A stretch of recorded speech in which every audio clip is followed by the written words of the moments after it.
arrested while Diddy and his girlfriend at the time, Jennifer Lopez, fled the club, but were eventually stopped by police and arrested.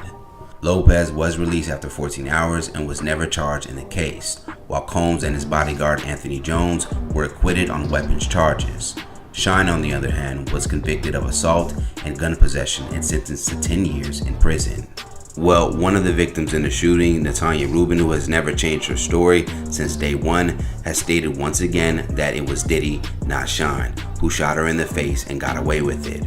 Rubin has insisted for years that Shine had unfairly taken the fall for Diddy. I said it immediately.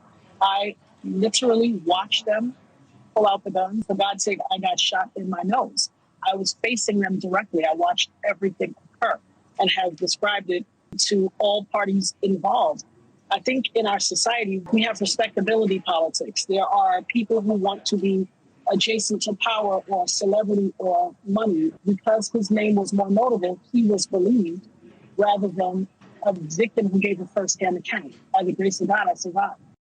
During the conversation, guest host Brian Eaton would mention that Rodney Jones, aka Little Rod, is suing Diddy for sexual harassment. The lawsuit would contain a quote that may implicate yet another notable name in this high-profile case. The statement would go on to read, Mr. Combs shared that he was responsible for the shooting in the nightclub in New York City with rapper Shine. He shared that artist and Mr. Combs' girlfriend at the time, Jennifer Lopez, aka J-Lo, carried the gun into the club for him and passed him the gun after he got into an altercation with another individual. Now, according to the source, Little Rod is now coming forward to identify Diddy as the shooter from that night.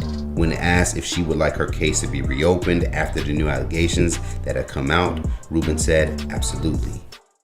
J-Lo testified at the grand jury, as did many other people. It needs to be reopened. She carried the gun in and she lied to the grand jury.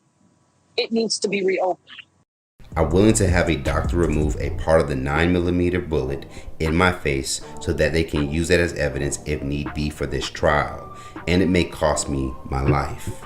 Now, as of this writing, both Shine and Jennifer Lopez have yet to respond. When it comes down to Shine, the only content that he continues to share is that of his political career in his homeland of Belize, where he's been since his 2009 deportation and release from prison. There are some politicians that want to keep the people of Belize illiterate. This drip feed philosophy that keeps the population dependent on successive governments. They never get anywhere. So when election time comes, they could come with the BTB $50 million bond. Let's talk about it more in the comments below. How do you feel about J-Lo's name now coming up a part of these new Diddy allegations? And for more news in comedy, culture, and sports, be sure to subscribe here to our YouTube channel and follow Hype Plus across all social media. Plus, check out thehypemarket.com, that's thehypemarket.com, for cool and original merch, as well as some of our new services that we have to offer. For Hype Plus News, I'm John Opp.